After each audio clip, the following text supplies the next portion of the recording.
In a single policy move, the United States has drawn a hard line through the center of the global supply chain, signaling that access to the minerals powering modern life is no longer a background concern, but a front-page national priority. With a $12 billion initiative now set in motion, the Trump administration is attempting to blunt China's dominance over the critical minerals that underpin electric vehicles, semiconductors, jet engines, and consumer electronics. The effort, known as Project Vault, is being positioned as a commercial strategic reserve designed to protect American manufacturers from supply shocks and volatile prices. But beneath the announcement lies a deeper turning point, one that raises immediate questions about who gains stability, who absorbs risk, and how far economic rivalry between Washington and Beijing is prepared to go. At the center of this shift is a $10 billion, 15-year loan from the U.S. Export-Import Bank, the largest in the agency's history, paired with $1.67 billion in private capital from participating companies. That combination forms the financial backbone of Project Vault, a stockpile that breaks from decades of U.S. practice by moving beyond a strictly military-first approach to strategic minerals. For American manufacturers, the promise is clear and immediate: a buffer against disruptions that could otherwise halt production lines, a shield against sudden export restrictions or price spikes. For companies involved in advanced manufacturing, the message is that Washington is prepared to underwrite resilience in an era of rising geopolitical tension. The winners, at least on paper, appear to be U.S. firms with heavy exposure to mineral-intensive supply chains. The list of participating companies includes General Motors, Boeing, Stellantis, Corning, GE Vernova, Clarios, and Alphabet's Google. Their presence underscores how deeply embedded these materials are in everyday products and national infrastructure. Jobs, investment, and domestic competitiveness are being placed at the forefront of the administration's narrative. Yet, even as the initiative is framed as economic protection, it carries consequences beyond U.S. borders. China's response has been measured but pointed. Beijing's embassy in Washington has emphasized the shared responsibility of all parties to keep global industrial and supply chains safe and stable, reaffirming that its position has not changed. At the same time, lawmakers in the United States are framing the issue in stark terms. The chairman of the House Select Committee on China has described Beijing's past export restrictions as a form of economic warfare that threatens global supply chains. That language signals a shift from competition to confrontation, at least in political framing. This is why Project Vault matters beyond its dollar figure. It represents a recognition that critical minerals are no longer just commodities, but strategic assets. If the initiative succeeds, U.S. manufacturers gain time and insulation in moments of crisis. If it falls short, it risks exposing how difficult it is to unwind decades of supply chain dependence built around China's dominance in mining, processing, and refining. And that raises the central question hanging over this announcement. Is Project Vault a stabilizing shield for the American economy, or merely a temporary pause in a much longer and more difficult struggle for control over the materials that power the modern world? To answer that, we need to look closely at why this move is happening now, and what forces pushed it from planning rooms into policy reality. To understand why Project Vault emerged at this precise moment, it is necessary to look beyond the announcement and into the pressures that have been steadily building beneath the global economy. This initiative did not appear in a vacuum. It is the product of years of mounting concern in Washington over how deeply the United States depends on China for the materials that sit at the foundation of modern industry. Critical minerals are not abstract inputs. They are essential to electric vehicle batteries, advanced semiconductors, jet engines, and consumer electronics. Without them, production lines do not slow down, they stop. The timing reflects a convergence of policy anxiety and lived experience. In recent years, China has imposed temporary restrictions on the export of certain critical minerals and rare earths as part of escalating trade tensions with the United States. Each time those restrictions were announced, manufacturers downstream reacted with urgency. Electric vehicle makers, aerospace firms, and chip producers were forced into panic buying, scrambling to secure supplies before prices surged or inventories ran dry. Those episodes exposed a structural vulnerability.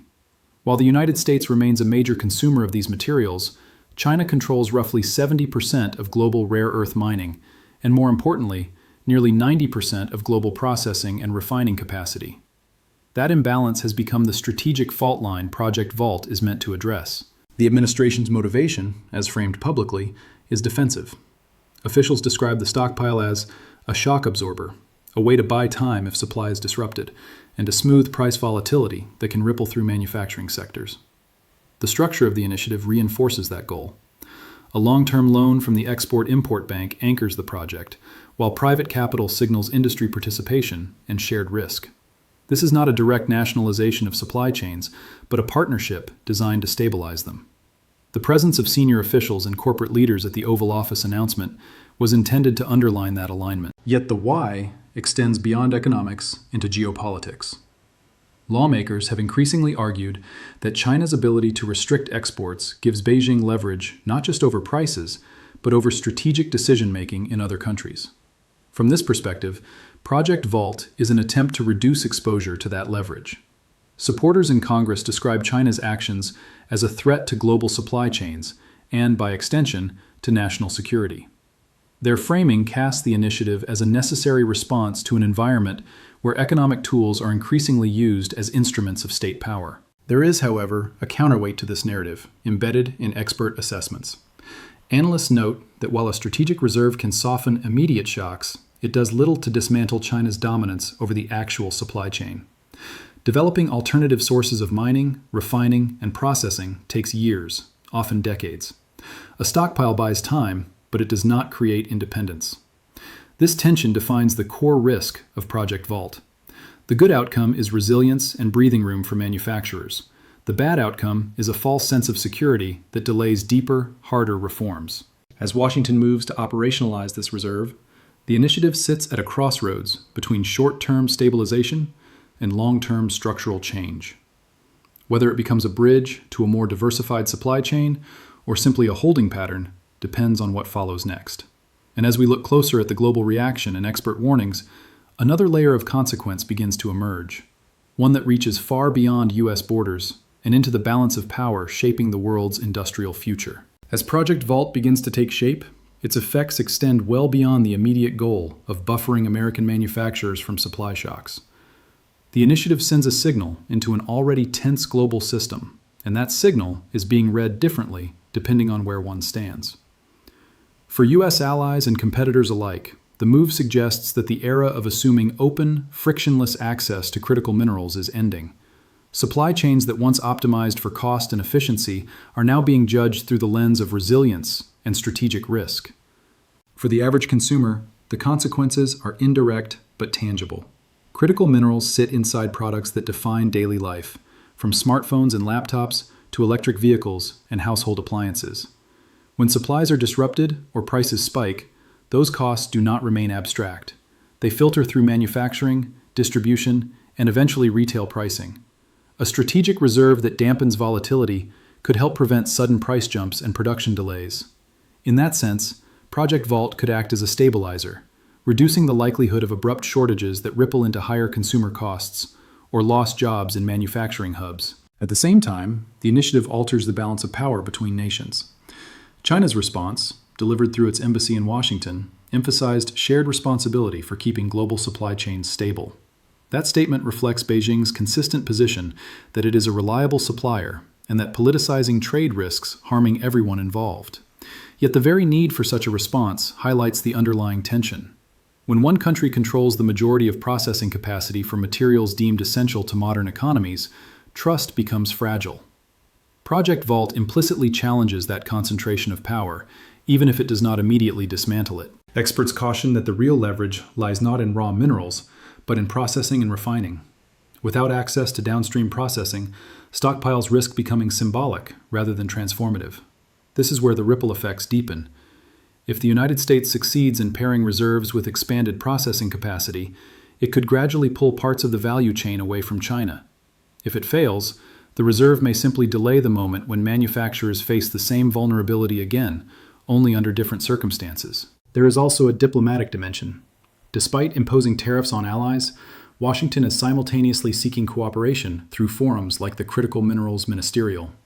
Countries such as India, Australia, South Korea, and members of the European Union are being invited into a conversation about shared supply chain resilience. For these nations, participation offers potential benefits, including investment and guaranteed demand. But it also forces a choice. Aligning too closely with U.S. efforts to reduce dependence on China could strain their own economic ties with Beijing, which remains a major trading partner for many. The ripple effect, then, is one of recalibration. Manufacturers reassess sourcing strategies, governments reassess alliances and vulnerabilities, markets reassess the reliability of global trade assumptions that have held for decades. Project Vault does not resolve these tensions, it concentrates them. And as attention turns to whether this reserve can evolve into a broader restructuring of supply chains, the central question becomes whether stabilization today comes at the cost of deeper divisions tomorrow. That question leads directly into the moral and strategic weight of the decision itself, and what it reveals about the future of economic security. As the story draws to a close, Project Vault stands as more than a financial initiative or an industrial policy tool. It represents a moral and strategic crossroads in how the United States understands economic security in an era defined by interdependence and rivalry. The administration's decision to commit $12 billion to a commercial-scale stockpile signals an acceptance of a hard reality. Markets alone are no longer seen as sufficient to guarantee stability in materials that underpin national prosperity and technological leadership. At its core, the tension is clear. On one side lies the promise of resilience. A strategic reserve could buy time during crises, soften price shocks, and prevent sudden production halts that ripple through factories and communities. It could reassure manufacturers that sudden geopolitical moves will not immediately jeopardize their operations. In that sense, Project Vault offers protection not just for corporations, but for workers whose livelihoods depend on uninterrupted supply chains. On the other side lies the cost of fragmentation. Stockpiling minerals does not create new supply overnight, nor does it resolve the deeper imbalance in global processing capacity. Critics warn that without sustained investment in mining, refining, and downstream processing, reserves risk becoming a temporary shield rather than a lasting solution. There is also the broader implication that nations are moving further toward economic blocs defined by strategic mistrust. Each new reserve, tariff, or restriction reinforces a system where cooperation gives way to contingency planning. China's dominance in processing remains largely intact, and experts acknowledge that replacing such capacity will take years, if not decades. Project Vault may slow the impact of a disruption, but it does not eliminate dependence. That gap between intention and capability is where the moral weight of the decision rests. Is it responsible to reassure industries with a buffer that may only delay a reckoning? Or is that delay itself a necessary window to build something more durable? The initiative also forces a reflection on global responsibility. Beijing's call for stable and safe supply chains underscores a shared vulnerability. When critical minerals become tools of leverage, the entire system grows more brittle. Yet the repeated use of export controls and retaliatory measures has already eroded trust. In that environment, Project Vault can be read either as prudent preparation or as confirmation that the global economy is entering a more defensive phase. As allied nations gather at ministerial tables and manufacturers watch closely from factory floors, the implications extend beyond balance sheets. This is a test of whether strategic caution can coexist with cooperation, or whether resilience will increasingly be pursued through separation. The United States has chosen to act, not by retreating from global trade, but by insulating itself against its risks. And so the final question lingers. Is Project Vault the foundation of a more stable, diversified supply system that benefits all participants over time? Or is it a sign that the world is preparing for an era where economic security is built not on trust, but on stockpiles and safeguards? That answer will not be found in the size of the reserve alone, but in what follows next, and whether this moment becomes a bridge toward resilience or a marker of deepening division.